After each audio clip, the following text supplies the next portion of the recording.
Hi everyone, this is Paul here from the Magdalene Centre. Today I'm doing an astrology report for the week commencing the 17th of July, about the kind of aspects and transits taking place this week and give you an overview of what it all means. Before I do that, I just want to clarify, as I always do, that the astrology doesn't control our lives. It gives us a framework to help us understand what is unfolding around us. It helps to recognise where the opportunities for growth are, but from there it's up to us to actually take action in order to make the most of the opportunities. But it's making sure the actions that we do take are guided by wisdom and not just egoic impulses. Otherwise, if we do it without any conscious thought and with the wider world in perspective, then we end up creating karma for ourselves. Now, in terms of the astrology this week, I'll begin with the moon's transit as usual.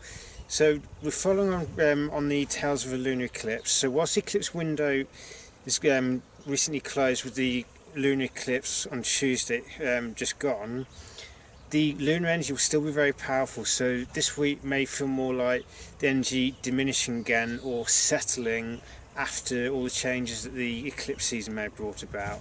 So we're starting with the moon in Capricorn, and this is a time for kind of looking at taking responsibility for our lives, looking at how our lives are unfolding, and if we don't like any aspects of it, taking responsibility for changing that. But on Wednesday itself, the moon will enter Aquarius, so this is a time for kind of working with groups and looking at our place within the communities that we're part of and kind of reflecting on the kind of roles that we play and potentially how we can better aid the groups that we're part of.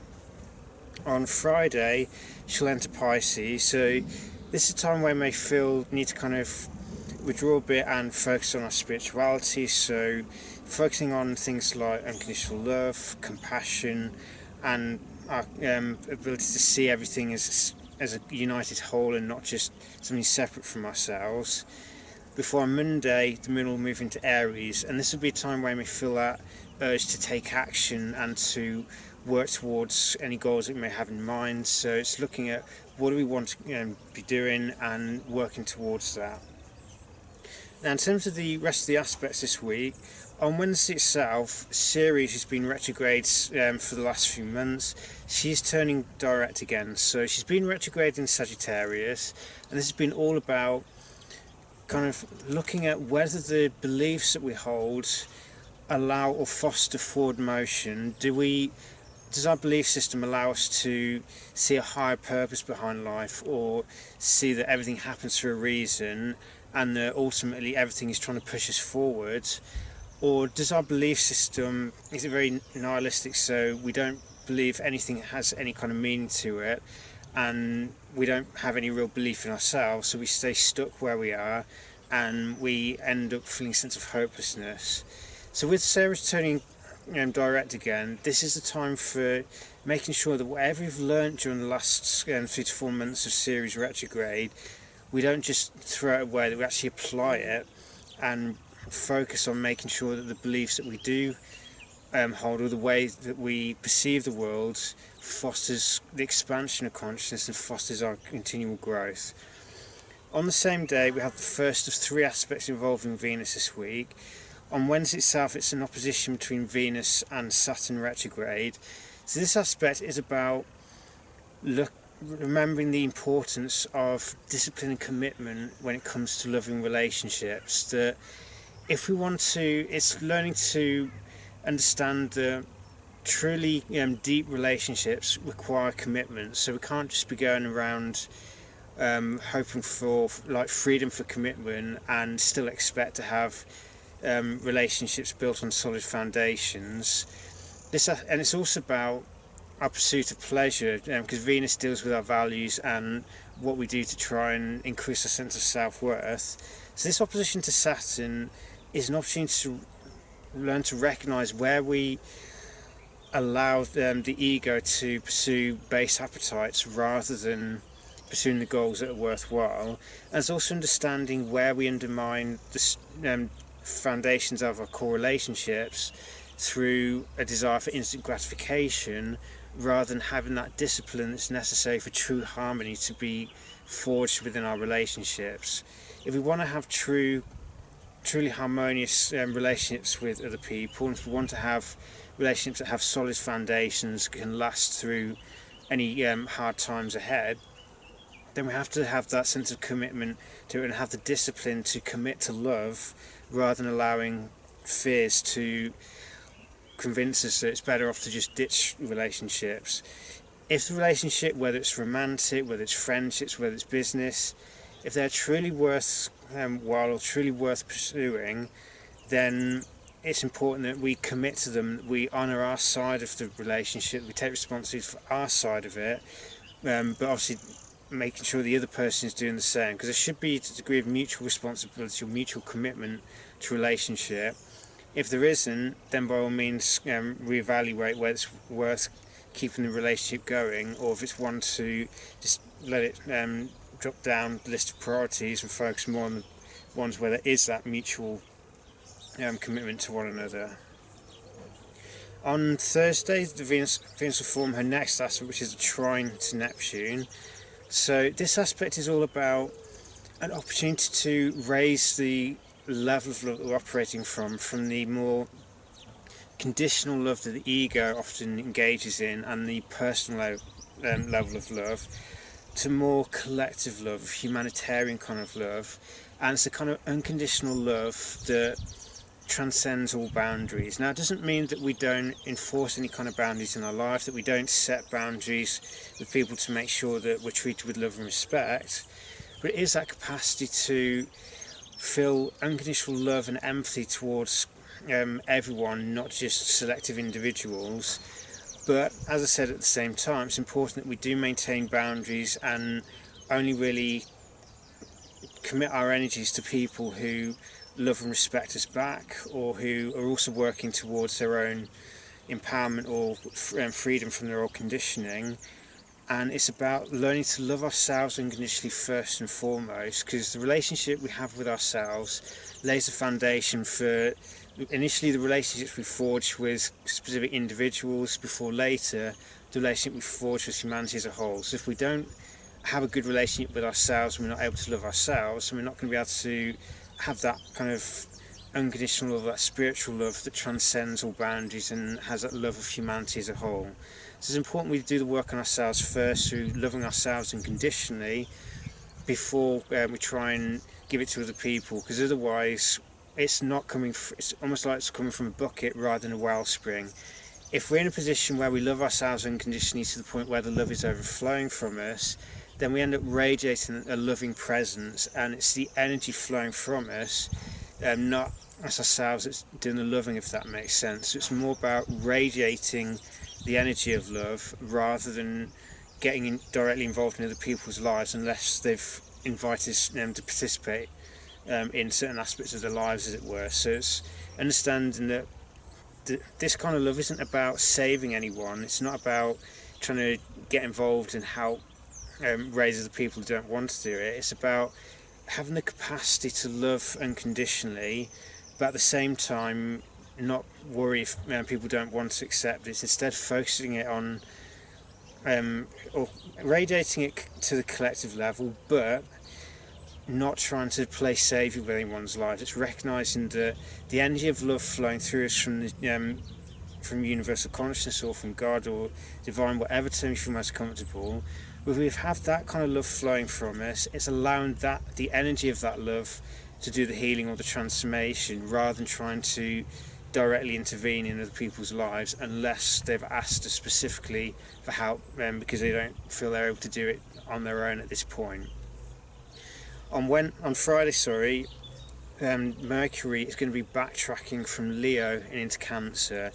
So this marks a shift in the focus of the Mercury retrograde from reflecting on our relationship with creativity, our ability to express ourselves, and our relationship with play. Are we comfortable playing in life and embracing the creative process that requires that we embrace that playful spontaneity? And with the move into Cancer, it's about exploring our psychological underpinnings. It's about reflecting on or learning where the kind of psychological traits that we express have actually been inherited from other people and not actually our own as such. It's what we've picked up or absorbed from other people, and it's learning to let go of the traits, or let go of the areas of our lives that don't reflect our true nature, that are based on old conditioning. So it's about freeing ourselves from our pasts, of letting go of the conditioning that's kept us stuck, as it were, and to learn to be able to nurture ourselves through going inwards, to heal our pasts through facing it, letting go. So you may find that forgiveness is a core element during this time, and it's about learning to clear out our psychological basement of old habits or conditionings that keeps us tied to the past and stops us from taking necessary steps to free ourselves from the past and live the life that's right for who we are. And on Sunday, the Mercury retrograde and the Sun will conjunct one another in Cancer. So this is the midpoint of the retrograde, and this is the point where the seed of the new beginning that the Mercury retrograde is bringing to us gets sown as such. It's important that wherever possible we seek to just be still and to reflect on what's being shown to us, or spend that time in contemplation or reflection to become still within, so that our intuitive side can understand the seed or the new beginning that's been sown. And this begins the next stage of Mercury retrograde, which is more about, rather than slowing down and trying to, it's keep going slowly and being present, but this is a time where it's gathering the information that we need in order to transform the new beginning from just a potential to a manifest reality for ourselves. So it's a time of not necessarily taking direct action or trying to push things forward. It's about doing the research, gathering the information, but not making any immediate decisions. It might be worth taking certain actions, but it's doing things slowly and cautiously rather than rushing into it, so that we don't make a premature decision that undermines the potential growth that the new beginning holds the potential for. And on the same day that we have this conjunction, Venus is going to be having a third and final aspect of the week.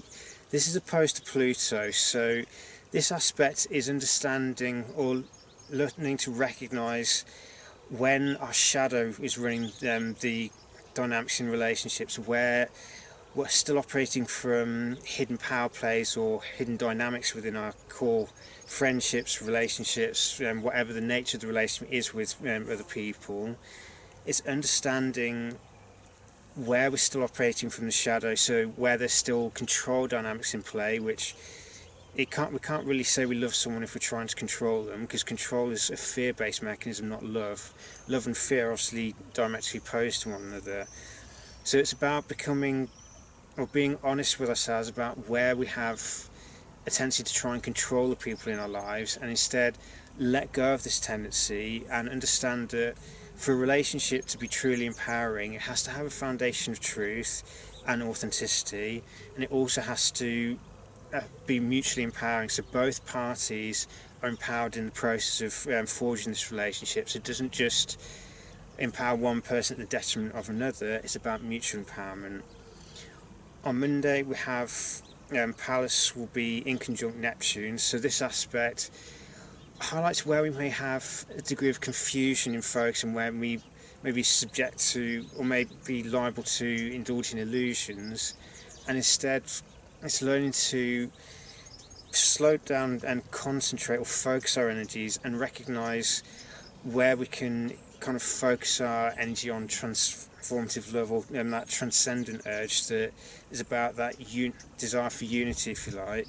But it's about learning to become more discerning between truth and illusion. And on Tuesday we have the Sun will be sextile to Ceres. This is an opportunity to kind of embody the nurturing urge. But most importantly, on Tuesday, the Sun is changing signs. It's been in Cancer for the last month or so, so this has been a period of illuminating old conditioning, of shining light into the psychological basement to free ourselves from our past. But the point of that is to liberate the energy from the psyche. So rather than being stuck in old conditioning, it's allowing it to flow smoothly, so nurture our creative roots. And with the Sun moving into his home sign of Leo, this is now the time for kind of radiating that creativity, of playing with it, exploring our different forms of self-expression, and it's learning to embrace the joys of life, of understanding the importance of embracing pleasures in life so that we actually enjoy ourselves, but obviously not in a hedonistic way. It's not in pleasure at the expense of the people, or pleasure that leads to pain after. It's about learning to embrace the creative spark within us, but it's understanding that creativity is not something that we own, it's something that flows through us. And the high point of Sun in Leo is learning that the highest form of creation is co-creation. It's working or creating things in alignment with the wisdom of spirit. We're not trying to create something that will benefit the ego or allow us to shine at the expense of other people. It's learning that we can shine just by being who we are, and encourage other people to do the same. So one of the kind of, obviously there will be another video done on this in much more detail. One of the core questions to ask during a Sun's transit of Leo is, when we encounter people who are shining their light and being their authentic selves, are we feel able to celebrate the person's capacity to shine who they are, or do we feel insecure and jealous about it and seek to try and diminish them in some way? Because if it's the latter, then we're obviously operating from the ego. If we're operating from the true self, which is the capacity to just be and to radiate emotional warmth, to have a sense of loyalty in our relationships with other people, and it's about that capacity to have those warm emotions to people, that sense of mercy, benevolence, and radiating joy and emotional warmth to people that lifts the spirits of others and helps to raise them up through in giving that dynamic warmth and nurturing energy that, feel I mean, if you think about the kind of feeling we get being out in the sun during the summer's day, we feel its warmth on our skin, our spirits just seem to naturally lift up, and we just feel kind of energized, alive, and more likely to be spontaneous.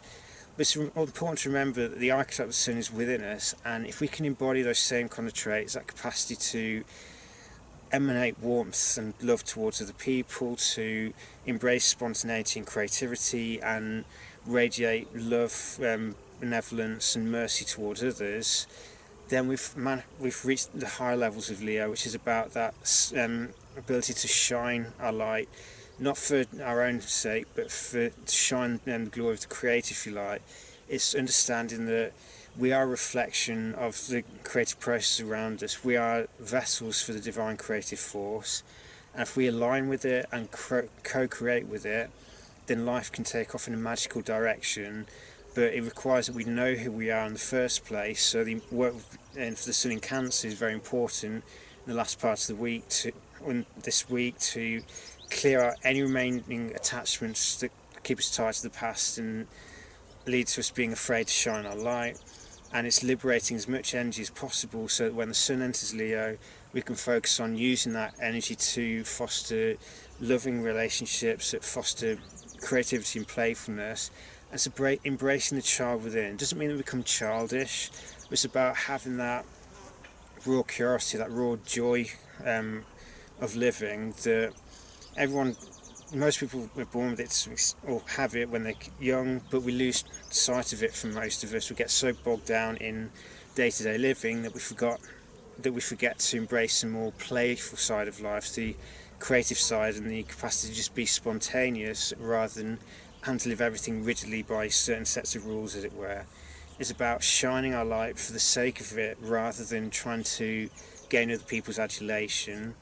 And it's about encouraging other people to do the same at the same time. So the more we radiate that creative light from within us, and the more we focus on those the warm emotions, and radiate them to other people, the more we uplift the people around us, and the more positive our influence becomes.